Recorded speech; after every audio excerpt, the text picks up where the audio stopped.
नमस्कार दोस्तों, human health and disease के 60 नंबर के पार्ट में आप और हम लोग फंगल डिसीज़ पर चर्चा करेंगे।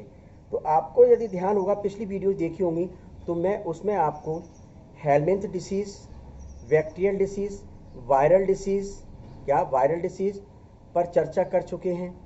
तो इसके बाद जो डिसीज़ बचती हैं माइक्रो ऑर्गेनिज्म के रूप में, जिनके माध्यम से होती हैं, वह फंगल डिसीज़ है, यानी कि फंगस के द्वारा होने वाली बीमारियां हैं। फंगल के द्वारा मुख्य रूप से एक विशेष प्रकार की बीमारी होती है जो बहुत ही कष्टदायक होती है, जिसे रिंग वॉर्म, जिस बीमारी को क्या कहा जाता है, रिंग वॉर्म अर्थात दाद के नाम से जाना जाता है। ये रोग का नाम हो गया रिंग वॉर्म। क्लियर। अब इनके पैथोजेंस का नाम जान लें। पैथोजेंस क्या क्या होते हैं? माइक्रो स्पोरम, ट्राइकोफाइटोन,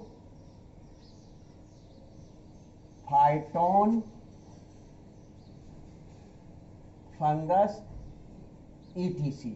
यानी कि माइक्रोस्पोरम और ट्राइकोफाइटोन जब शरीर में नमी वाले स्थान पर संक्रमण पैदा करते हैं तो दाद या रिंगवॉर्म नामक बीमारी उत्पन्न होती है। इस बीमारी में मुख्य रूप से बहुत अधिक खुजली होती है। तो विशेष ध्यान रख लें, माइक्रोस्पोरम और ट्राइकोफाइटोन, इसके अलावा भी बहुत सारे फंगस हैं जो रिंग वॉर्म को उत्पन्न करने का कार्य करते हैं। तो ये आपका, अब इसमें सिम्टम्स क्या क्या होते हैं, इसके क्या क्या सिम्टम्स हो सकती हैं। लक्षण मतलब लिख दिया गया लक्षण। तो फर्स्ट नंबर, स्किन पर स्पॉट बन जाते हैं, स्किन पर स्केली स्पॉट बन जाते हैं, ये स्पॉट बन गए। स्पॉट वाले स्थान पर तीव्र खुजली होती है, बहुत अधिक खुजली मुख्य रूप से होती है। तीसरा, जो पैर की अंगुली होती है, पैर की अंगुली के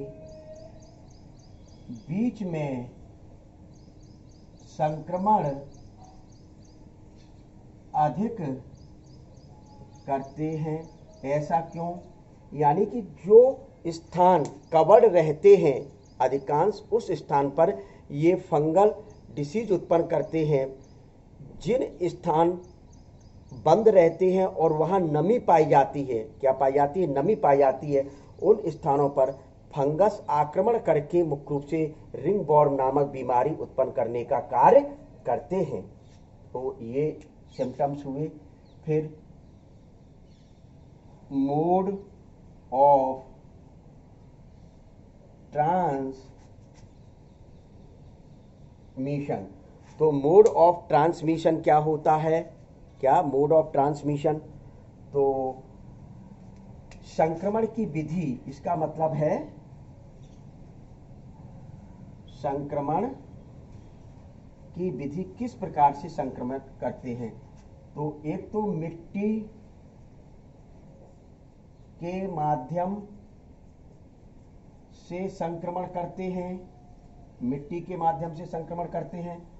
दूसरा, मुख्य रूप से विशेष ध्यान दें कि यदि रोगी मरीज है तो उसकी तौलिया, कपड़े या कंघे का यूज नहीं करना चाहिए। तो लिख दिया जाए,